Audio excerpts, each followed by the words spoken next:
तो हेलो बच्चों, मैं लेकर आ चुका हूं बक्सर के युद्ध से वीवीआई प्रश्न, जो कि यहाँ से बिहार पुलिस में सीधे सवाल देखने को मिलेगा।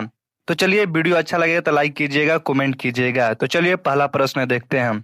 पहला प्रश्न है, बक्सर का युद्ध कब लड़ा गया था? तो आपका राइट आंसर होगा 22 अक्टूबर 1764, ऑप्शन नंबर बी। अगला प्रश्न है, बोल रहा है, बक्सर का ऐतिहासिक मैदान वर्तमान में कहाँ स्थित है? तो आपका राइट आंसर होगा बिहार, ऑप्शन नंबर सी। अगला प्रश्न देखेंगे। बोल रहा है, बक्सर के युद्ध में अंग्रेजी सेना का नेतृत्व किसने किया था? तो आपका राइट आंसर होगा हेक्टर मुनरे, ऑप्शन नंबर बी। अगला प्रश्न देखेंगे। बोल रहा है, बक्सर के युद्ध के समय बंगाल का नवाब कौन था? तो आपका राइट आंसर होगा Mir Jafir, option number C. अगला प्रश्न देखेंगे। बोल रहा है, बक्सर के युद्ध के समय बंगाल का गवर्नर कौन था? तो आपका राइट आंसर होगा हेनरी वेसिटट, ऑप्शन नंबर ए। अगला प्रश्न देखेंगे। बोल रहा है, बक्सर के युद्ध के समय दिल्ली का मुगल सम्राट कौन था? तो आपका राइट आंसर होगा शाह आलम द्वितीय, ऑप्शन नंबर बी। अगला प्रश्न देखेंगे। बोल रहा है, बक्सर के युद्ध में अंग्रेजों के खिलाफ लड़ने वाला त्रिकुट सेना में कौन शामिल नहीं था? कौन शामिल नहीं था? तो आपका राइट आंसर होगा Tipu Sultan, option number D. अगला प्रश्न है।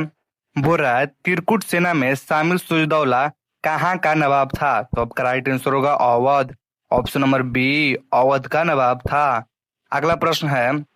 बोल रहा है, मीर कासिम ने बंगाल की राजधानी मुर्शिदाबाद से बदलकर कहाँ स्थापित की?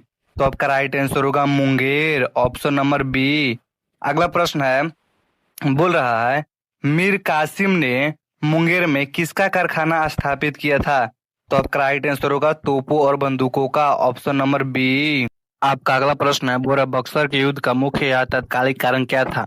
तो आपका राइट आंसर होगा अंग्रेजों द्वारा दस्तक का दुरुपयोग, ऑप्शन नंबर ए। अगला प्रश्न देखेंगे। बोल रहा है, बक्सर के युद्ध में अंतिम रूप से किसकी विजय हुई थी? तो आपका राइट आंसर होगा ब्रिटिश ईस्ट इंडिया कंपनी की, ऑप्शन नंबर बी। अगला प्रश्न देखेंगे। बोल रहा है, बक्सर के युद्ध के बाद कौन सी संधि हुई थी? बक्सर के युद्ध के बाद कौन सी संधि हुई थी? तो आपका राइट आंसर होगा इलाहाबाद की संधि, ऑप्शन नंबर सी। अगला प्रश्न देखेंगे। बोल रहा है, इलाहाबाद की प्रथम संधि कब हुई थी? तो आपका राइट आंसर होगा 12 अगस्त 1765, ऑप्शन नंबर ए। अगला प्रश्न देखेंगे। बोल रहा है, इलाहाबाद के द्वितीय संधि 17 सॉरी अगला प्रश्न है। बोल रहा, 15 अगस्त की द्वितीय संधि 16 अगस्त 1765 को क्लाइव और किसके बीच हुई थी? तो आपका राइट आंसर होगा सिराजउद्दौला, ऑप्शन नंबर बी। अगला प्रश्न देखेंगे। बोल रहा है, बक्सर के युद्ध के बाद संधि वार्ता के लिए इंग्लैंड से किस ब्रिटिश अधिकारी को दोबारा गवर्नर बनाकर भेजा गया था? तो आपका राइट आंसर होगा Robert Clive, option number B. अगला प्रश्न देखेंगे।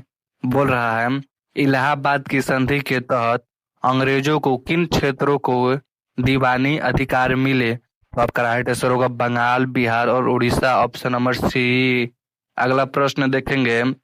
बोल रहा है, इलाहाबाद की संधि के बाद अंग्रेजों ने मुगल सम्राट को कितने रुपए वार्षिक पेंशन देना स्वीकार किया? तो आपका राइट आंसर होगा 26 लाख रुपए, ऑप्शन नंबर ए। अगला प्रश्न है। बोल रहा है, बंगाल में दैध शासन की शुरुआत किसने की? तो आपका राइट आंसर होगा Robert Clive, option number B. अगला प्रश्न देखेंगे। बोल रहा है, बंगाल में दैध शासन कब से कब तक लागू हुआ? तो आपका राइट आंसर होगा 1765 से 1772, ऑप्शन नंबर बी। आपका अगला प्रश्न है। बोल रहा है, बंगाल के दैध शासन को 1772 में किसने समाप्त किया? तो आपका राइट आंसर होगा Warren Hastings, option number B. अगला प्रश्न देखेंगे। बोल रहा है, इलाहाबाद की संधि के अनुसार अवध के नवाब पर कितने रुपए का युद्ध हर्जाना लगाया गया? तो आपका राइट आंसर होगा 50 लाख रुपए, ऑप्शन नंबर बी। अगला प्रश्न देखेंगे। बोल रहा है, अवध के नवाब से छीनकर कौन से दो जिले मुगल सम्राट शाह आलम द्वितीय को सौंप गए थे? तो आपका राइट आंसर होगा काड़ा और इलाहाबाद, ऑप्शन नंबर ए। अगला प्रश्न देखेंगे। अगला प्रश्न क्या है, बोल रहा है इलाहाबाद की संधि के बाद अंग्रेजों ने बिहार के उप दीवान किसे नियुक्त किया था? तो आपका राइट आंसर होगा राजा सिताब राय, ऑप्शन नंबर बी। अगला प्रश्न देखेंगे।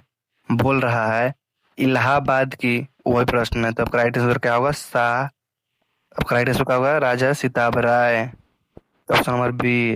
अगला प्रश्न देखेंगे। किस इतिहासकार ने कहा था कि पलासी की अपेक्षा बक्सर का युद्ध अंग्रेजों के लिए अधिक निर्णायक है? तो आपका राइट आंसर होगा P.E. Roberts, option number B. अगला प्रश्न देखेंगे। बोल रहा है बक्सर के युद्ध में पराजित होने के बाद मीर कासिम ने कहाँ शरण ली और अंततः उसकी मृत्यु हो गई थी? तो आपका राइट आंसर होगा दिल्ली में, ऑप्शन नंबर ए, गुमनामी में मृत्यु हुई। अगला प्रश्न देखेंगे। बोल रहा है बक्सर के युद्ध के समय अवध की सेना का मुख्य सेनापति कौन था जिसने विश्वासघात किया था? तो आपका राइट आंसर हो जाएगा option number B, Zainul Abedin, option number B. अगला प्रश्न देखेंगे। बोल रहा है बक्सर के युद्ध में, सॉरी, अगला प्रश्न है बक्सर के युद्ध के मैदान में हेक्टर मुनेरो के पास कुल कितने सेना थी? तो आपका राइट आंसर होगा 7,000 सेना, ऑप्शन नंबर ए। अगला प्रश्न देखेंगे। बोल रहा है ब्रिटिश शासन की भारत में वास्तविक संप्रभुता किस युद्ध के बाद स्थापित हुई मानी जाती है? तो आपका राइट आंसर होगा बक्सर का युद्ध, ऑप्शन नंबर बी। तो चलिए, इतना ही सवाल था जो कि मोस्ट वीवीआई था। तो वीडियो अच्छा लगे तो लाइक कीजिएगा, कमेंट कीजिएगा, और अच्छा समझ नहीं है तो वीडियो दोबारा देखिए और सारे क्वेश्चन याद कर लीजिए। जय हिंद।